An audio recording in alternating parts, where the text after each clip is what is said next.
Right to protest is inherent in any democratic country. But if that protest crossed all known constitutional limits, then what should the government do? Can government take a authoritarian avatar to bring back the normalcy? Is it justified? Let's talk about this. Welcome to my channel, Book Review.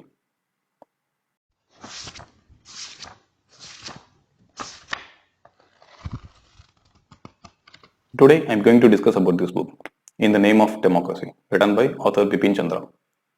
இந்த புக்கில் author வந்து ரெண்டு ஈவெண்ட்டை பற்றி discuss பண்ணியிருக்காரு. ஒன்று வந்து JP moment, இன்னொன்று எமர்ஜென்சி. ஸோ இந்த ரெண்டு ஈவெண்ட்டையும் பற்றி நிறைய புக்ஸ் வந்து பப்ளிஷ் ஆயிருக்கு, நிறைய நியூஸ் பேப்பர் ஆர்டிகல் நம்ம வந்து ரீட் பண்ணியிருப்போம். But most of the articles books வந்து ரெண்டு ஈவெண்ட்டையும் வந்து செப்பரேட்டாக பார்த்துருப்பாங்க. இந்த புக்கில் வந்து ஆத்தர் வந்து ரெண்டையும் ஒரு பேரலல் அனாலிசிஸ் பண்ணுறாரு. பிகாஸ் ரெண்டு ஈவெண்ட்டும் வந்து ஒரு கனெக்டடான ஈவெண்ட்ஸ். ஸோ பேரலல் அனாலிசிஸ் பண்ண வேண்டியது not only important, it's a necessary one. So அந்த டாஸ்க்கை தான் ஆத்தர் இந்த புக்கில் வந்து பண்ணியிருக்காரு. ஃபர்ஸ்ட் எமர்ஜென்சி அப்படின்னு சொல்லி அதை டிஸ்கஸ் பண்ணும்போது அதை வந்து கிரிட்டிசைஸ் பண்ணுறாரு. So imposition of emergency, suppression of civil liberties, so suspension of habeas corpus, press censorship, rise of extra constitutional authority, அதுக்கு மட்டும் இல்லாமல் ஃபோர்ஸ்ட் ஸ்டெரிலைசேஷன். ஸோ இந்த விஷயத்தெல்லாம் பற்றி வந்து இந்த ஆத்தர் வந்து கிரிட்டிசைஸ் பண்ணுறாரு. ஸோ நார்மலாக எமர்ஜென்சி அப்படின்னு சொல்லி வரும்போது எல்லாரும் கிரிட்டிசைஸ் பண்ணுற விஷயம். பட் அந்த ரீசன் எதுக்கு எமர்ஜென்சி இம்போஸ் பண்ணாங்க அப்படிங்கிற ரீசனில் வந்து காமன் வியூ வந்து இந்திரா காந்தி வந்து அவங்களோட பவரை சேவ் பண்ணிக்கிறதுக்காண்டி எமர்ஜென்சி வந்து இம்போஸ் பண்ணாங்க. இது காமனாக இருக்க வியூ. பட் இந்த புக்கில் வந்து ஆத்தர் வந்து ஒரு ஆல்டர்னேட்டிவ் வியூ வந்து வைக்கிறார். ஸோ அந்த ஆல்டர்னேட்டிவ் வியூவில் வந்து ஜேபி மூமெண்ட்டோட ரோலை பற்றி வந்து டிஸ்கஸ் பண்ணோம். ஸோ ஜேபி மூமெண்ட் அப்படிங்கிறது வந்து 1974 பீகாரில் வந்து ஒரு ஸ்டூடெண்ட் மூமெண்ட்டாக வந்து ஸ்டார்ட் ஆகுது. அடுத்தது ஜெயபிரகாஷ் நாராயண் வந்து அந்த மூமெண்ட் வந்து லீட் பண்ணுறாரு. ஸோ வந்து டோட்டல் ரெவல்யூஷன் அப்படிங்கிற ஒரு ஸ்லோகனை வந்து முன்ன வச்சு ப்ரொட்டஸ்ட் வந்து கண்டினியூ பண்ணுறாங்க. இனிஷியலாக வந்து ஜேபி மூமெண்ட்டோட டிமாண்ட் வந்து பீகார் அசம்பிளியை வந்து டிசால்வ் பண்ணணும் அப்படிங்கிற ஒரு டிமாண்டாக இருக்குது. ஸோ பீகாரில் இருந்த அந்த மூமெண்ட் வந்து அடுத்து வந்து நார்த் இந்தியா ஃபுல்லாக ஸ்ப்ரெட் ஆகுது. ஸோ உங்களோட டிமாண்ட் வந்து இன்க்ரீஸ் ஆகிட்டே இருக்குது. ஸோ கரப்ஷன் வந்து அபாலிஷ் பண்ணணும், ஸோ லோக்கல் கவர்மெண்ட்டுக்கு வந்து அட்டானமி கிடைக்கணும், இந்த மாதிரி ஒரு ஜென்ரலைஸ் டிமாண்ட் வந்து வச்சுட்டு இருக்காங்க. மீன்வெல் இந்த டைமில் வந்து அலகாபாத் ஹைகோர்ட்லேருந்து ஒரு ஜட்மெண்ட் வருது. ஸோ இந்திரா காந்தி வந்து பார்லிமெண்ட்டுக்கு எலெக்ஷன்ஸ் வந்து டிஸ்குவாலிஃபைட் அப்படிங்கிற மாதிரி ஒரு ஜட்மெண்ட் வந்து வருது. எலெக்ஷன் லா வந்து வயலேட் பண்ணியிருக்காங்க. ஸோ அதனால வந்து அவங்களோட சீட்டை வந்து டிஸ்குவாலிஃபை பண்ணுறோம் அப்படிங்கிற மாதிரி ஜஸ்டிஸ் சின்ஹா வந்து ஒரு ஜட்மெண்ட் வந்து வருது. இந்த ஜட்மெண்ட் வந்து ஒரு பொலிட்டிக்கல் வெப்பனாக யூஸ் பண்ணி ஆப்போசிஷன் லீடர்ஸ் வந்து இந்திரா காந்தி வந்து ரிசைன் பண்ணணும் பிரைம் மினிஸ்டர் அப்படிங்கிற மாதிரி ஒரு டிமாண்டை வந்து வைக்கிறாங்க. ஜட்மெண்ட் வந்து சுப்ரீம் கோர்ட்டுக்கு வந்து அப்பீலுக்கு போகுது. பட் மீன்வைல் வந்து அப்போசிஷன்ஸ் லீடர்ஸ் எல்லாமே வந்து ஒரு மாஸ் அகிடேஷன்ஸ்க்கு வந்து பிளான் பண்ணுறாங்க.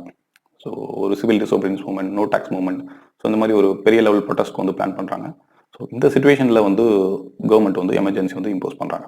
So you have to take steps, இல்லைன்னா இது ஒரு சிவில் வாரம் வந்து மாறதுக்கு சான்ஸ் இருக்குது அப்படிங்கிற மாதிரி ஒரு சஜஷன்ஸ் வந்து, ஸோ அந்த மாதிரி ஒரு கிளாரிஃபிகேஷன் வந்து அவங்க கொடுக்குறாங்க. ஸோ சென்ட்ரல் கவர்மெண்ட் வந்து ஸ்டெப் எடுத்தே ஆகணும். ஸோ அதனால தான் எமர்ஜென்சி இம்போஸ் பண்ணணும் இப்படிங்கிற மாதிரி ஒரு ஜஸ்டிஃபிகேஷன் வைக்கிறாங்க. இதை வந்து ஆத்தர் வந்து அனலைஸ் பண்ணுறாரு.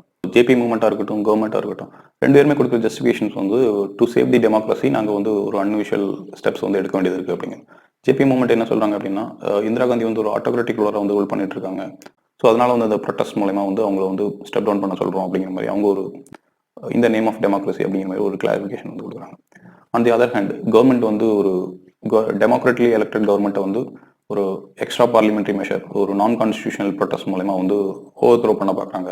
ஸோ இதை வந்து தடுக்கிறதான வேலை வந்து சென்ட்ரல் கவர்மெண்ட்டுக்கு. ஸோ அதனால வந்து ஒரு டெம்பரரி மெஷராக வந்து எமர்ஜென்சி வந்து இம்போஸ் பண்ணோம் இந்த நேம் ஆஃப் டெமோக்ரஸி அப்படிங்கிற அவங்க ஒரு சஜஷன் கொடுக்குறாங்க. ஸோ ரெண்டு பேருமே வந்து இந்த நேம் ஆஃப் டெமோக்ரஸி அப்படிங்கிற மாதிரி அவங்களோட ஆக்ஷன் வந்து ஜஸ்டிஃபை பண்ணுறாங்க. ஆத்தர் வந்து ரெண்டையும் பற்றி வந்து அனலைஸ் பண்ணுறாரு.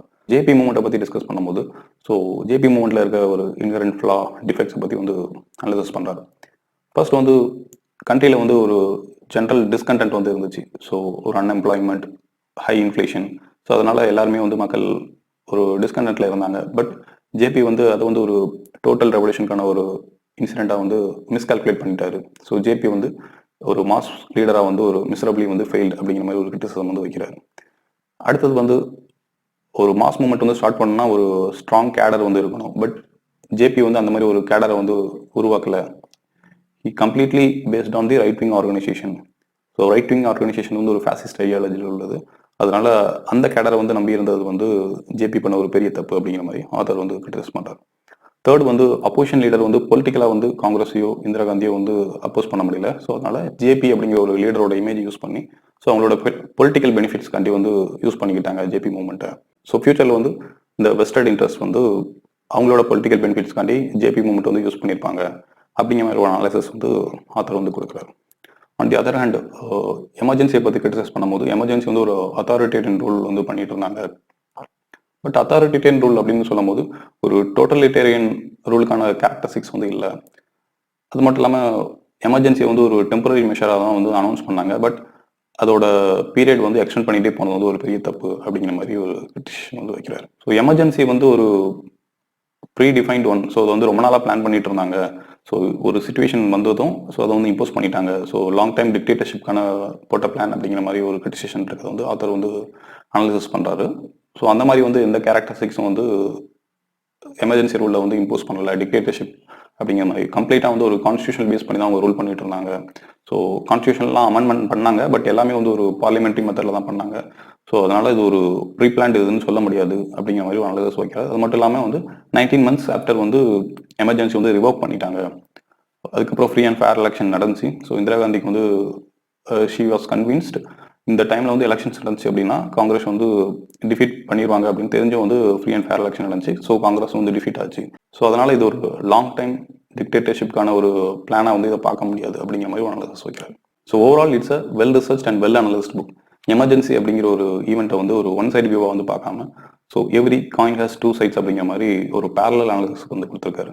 But I will leave it your consultation. So author has any biased soft corner வந்து யாருக்கும் இருக்கா, ஸோ ஹார்ஸ் கிரிட்டிசிசமாக இருக்கா, ஸோ இதெல்லாம் வந்து நீங்கள் உங்களோட இன்டர்பிரிட்டேஷன் கொடுங்க. But overall it's a must read book.